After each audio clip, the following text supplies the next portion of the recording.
So just last month in May, we were fortunate enough to travel to Kamloops, British Columbia to compete in the Canadian National Fly Fishing Championships. And it was a really great time, experiencing a new fishery, going out west for the first time in a while, and meeting some incredible people while we were at it. So come along for the ride.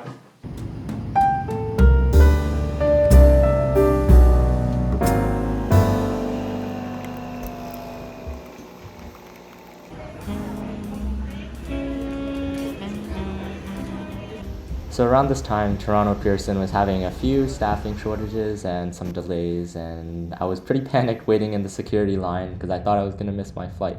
But once we got on the plane, it felt good to travel after a few years of not doing so.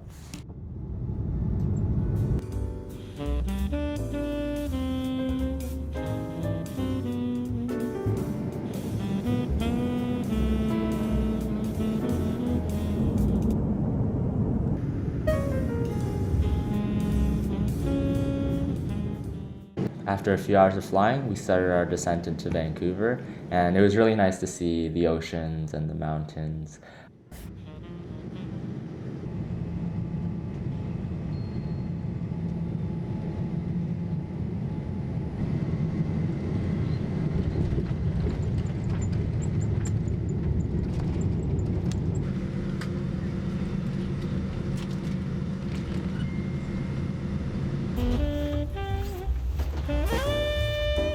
So when we got to Vancouver, everything seemed in order, except when I rolled over to the baggage carousel, my fly fishing gear bag wasn't there. So my waders, my fly lines, my chest pack, boat bag, life jacket, all didn't show up. And I was pretty panicked at that point. But luckily, the baggage service staff of Air Canada told me that if the bag showed up, a big if, they would forward it from Vancouver to Kamloops.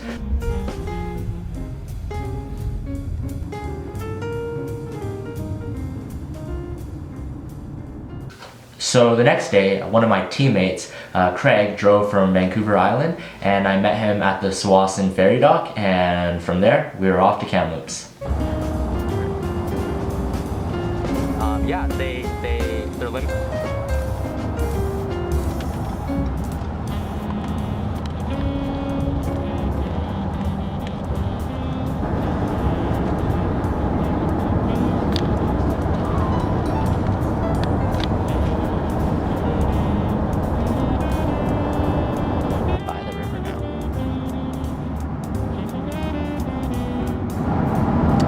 There's fish.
So after a restful night, a good dinner, tying some flies, and settling into the house, we got up nice and early the next morning, and we prepared to begin our first day of practice. Now, the official practice hadn't begun yet, so we couldn't fish on the actual competition venues, but we found a lake just beside one of the venues we would be fishing, and we headed over there and fished the day out. That's the RK line. Huh? Mine is green. Yeah. I should probably make that distinction. There, it looks like they leveled off the top of that. That hill. My house. Large tree. Yeah, you gotta be really into it. They're insane on the road. It just crashed. Yeah, northern Vancouver Island, I wasn't super concerned with the bears. But the one thing you didn't want to pay attention to were for the cats.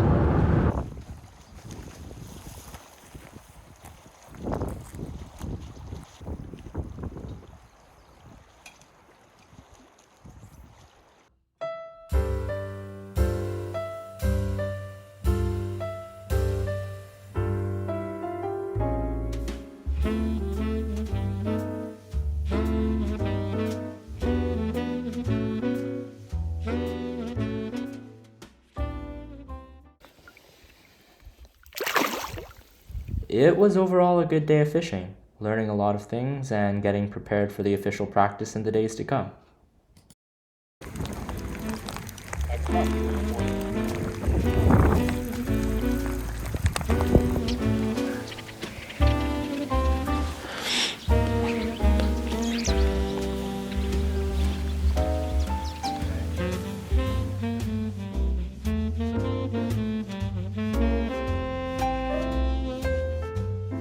So this next day of practice was probably one of my favorite days, just because of all the cool things that we got to see, and the fish in Tunkwa were pretty awesome.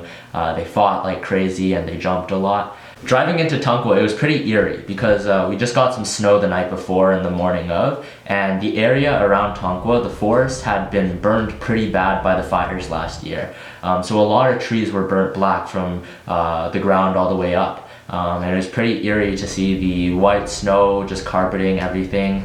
Plus it was May and there was quite a bit of snow. It was pretty unseasonal weather. The interesting about Kamloops is that the weather changes all the time. So all the snow that we saw in the morning, it was all gone by the time that we left. And it was almost like we were fishing in 2 different seasons in the same day.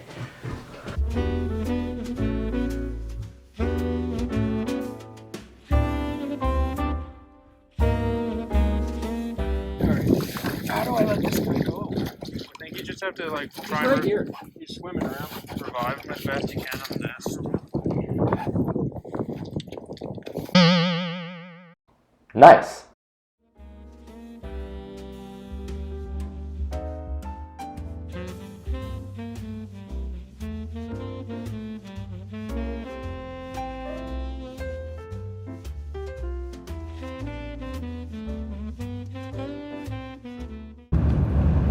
Air quality rating is the worst it could possibly be, and like I went pink salmon fishing, but I wore a particle respirator in the morning. Oh damn! Where were the fires? Just all over here. All from.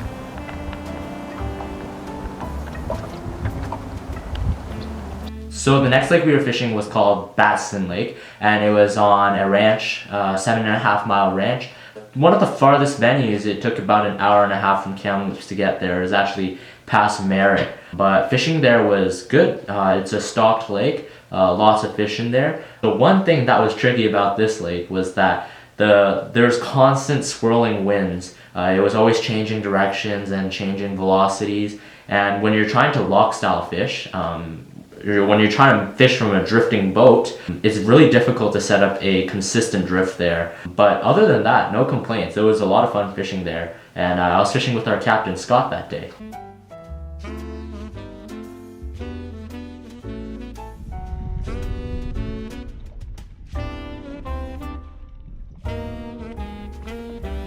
So this next day we were fishing a lake called Roche Lake, and that was another lake that I was really excited for because I knew there was potential for there to be really big fish in there.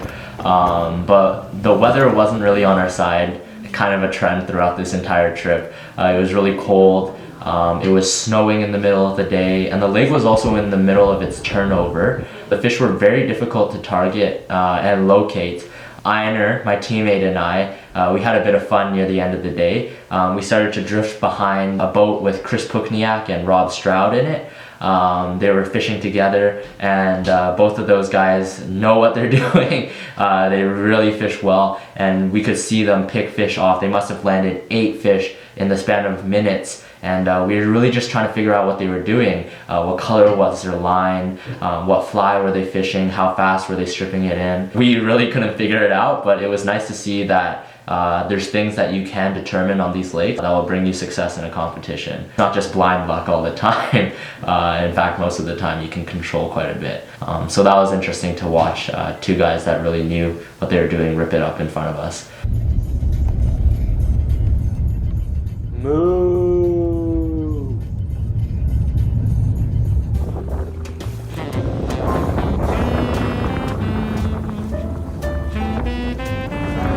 Unbelievable.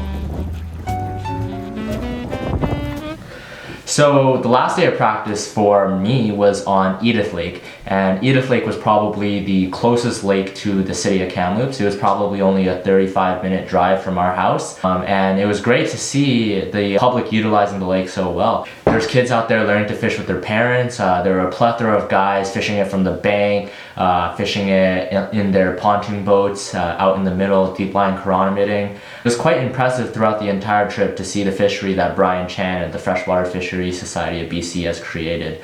Now, it was howling on Edith. The wind was really strong, pretty difficult to cast into, and there weren't a lot of bank access points. We could only fish it from the bank because it was a bank fishing venue. We couldn't have access to the beats that we were fishing because they were on private land. So on the public section of Edith Lake, pretty much the only areas where you could actually cast off of were 2 fishing docks, and they were both occupied by the time that we got there. But after a couple hours of messing around, trying to cast through high grass, finally a couple spots opened up on a fishing dock. My teammate Morgan and I walked over there, and we were able to figure out a strategy that worked for us. And it proved to be true. Morgan won a session on Edith when he fished it the first day of competition. It was incredibly fulfilling to be able to figure something out, at least on the lake. We were really close to giving up after we couldn't even find a spot where we could cast properly.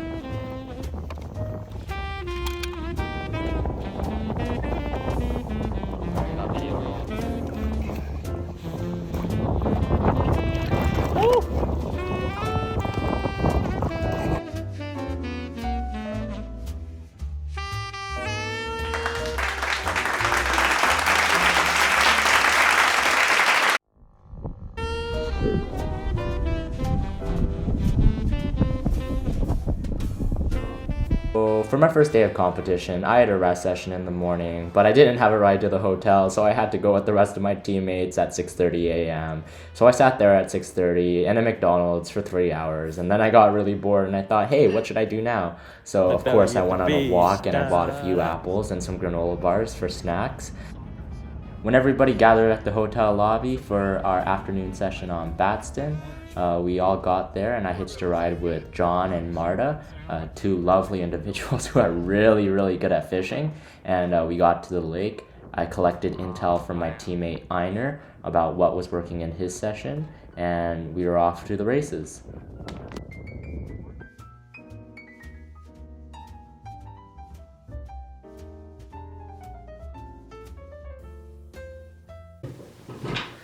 So you're probably wondering where the other 2 days of competition went, and unfortunately our team had to drop out of the competition. A few team members tested positive for COVID. Thankfully everyone is okay now, and I'm extremely grateful that I was able to test negative and not exhibit any symptoms throughout the process. But unfortunately that meant that our team had to split up so that members could self-isolate. Nevertheless, I'm incredibly grateful for the opportunity to have gotten to go to Kamloops to compete in this tournament. I met a lot of incredible people who know a lot about the sport and are very good at what they do. I learned a lot about competition fly fishing and the pressures of how it feels to actually be in a session, albeit after only fishing 1. Kamloops was fun. I had a great time fishing those lakes, and I can't wait to come back.